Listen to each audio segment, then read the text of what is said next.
देवघराची दिशा. पूर्व दिशेचं देवघर असलं तर वास्तूच्या पूर्व दिशेस देवघर असल्यास ऐश्वर्य प्रतिष्ठा लाभ होतो.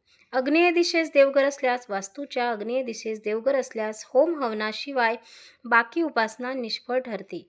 वास्तूच्या दक्षिण दिशेस देवघर असल्यास शत्रुपीडा होते. वास्तूच्या नैऋत्य दिशेस देवघर असल्यास शत्रुपीडा, पिशाच्य पीडा तसेच आदी पीडादायक राहील.